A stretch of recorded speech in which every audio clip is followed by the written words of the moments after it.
Të faleminderit shumë që e ngritet çështjen që në fakt është një dezinformatë që ka qarkulluar, edhe në qarqe politike, edhe në qarqe të biznesit, edhe të medjeve. Nuk është e sakt që Kesko do ta blej energjinë me 30 euro dhe do ta shes në treg të lirë. Kesko, në kuadër të kontratës së privatizimit, e blen energjinë nga Keku për konsumatorët që janë në treg të rregulluar.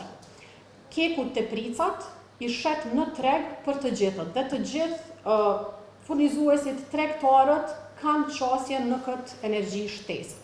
Në fakt, pikërisht duke dalur kompanitë në treg, lirohen disa prej këtyre kapaciteteve të Kekut që duhet t'i jepen Keskos, ato dalin në treg, shiten në treg ku të gjithë kanë qasje në to, dhe pikërisht në këtë mënyrë rritet konkurenca në treg. Pra, edhe një herë, nuk është e sakt që Kesko ka të drejtë ta blej me 30 euro energjinë dhe ta shes në treg të rregulluar.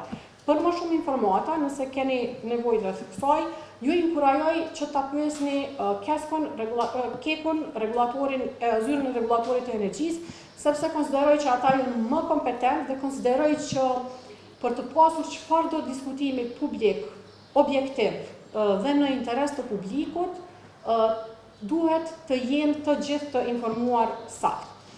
Sa i përket çështjes së furnizimit me energji elektrike në veri, e kam parë edhe më herët që ka pasur diskutime, nuk e di nëse zëreja e ka sqaruar këtë çështje në ndërkohë.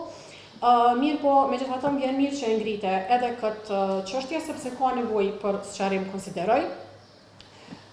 Së pari, dua t'ju përkujtoj që në veri të hibrid, energjia elektrike nuk është paguar për 24 vite.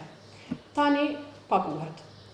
E dyta, po e fus këtu edhe një informat që nuk e pyet e ti, po që thuhet në këtë kontekst.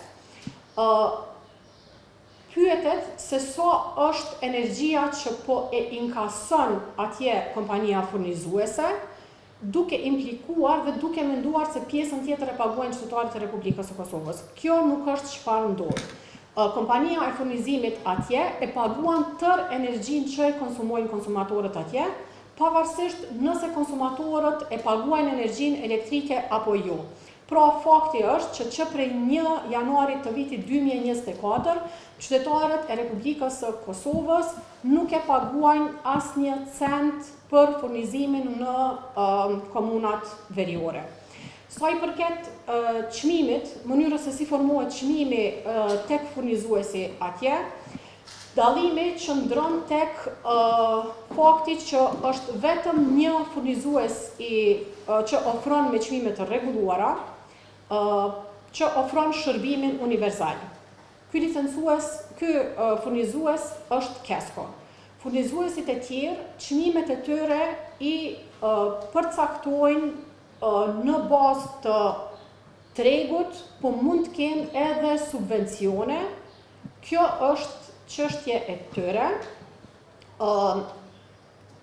Qytetarët që furnizohen nga Kesko, që është furnizuesi i vetëm që ka licencën për shërbim universal, përfitojnë nga energjia e Kekut, të tjerët nuk përfitojnë përveç nëse e blejnë në treg, ndërsa nga energjia që vjen nga burimet vendore nga burimet e ripërtreshme të energjisë, të erës solare e hidro, këto sipas ligjit janë të obliguar t'i blejnë në mënyrë proporcionale të gjithë furnizuesit.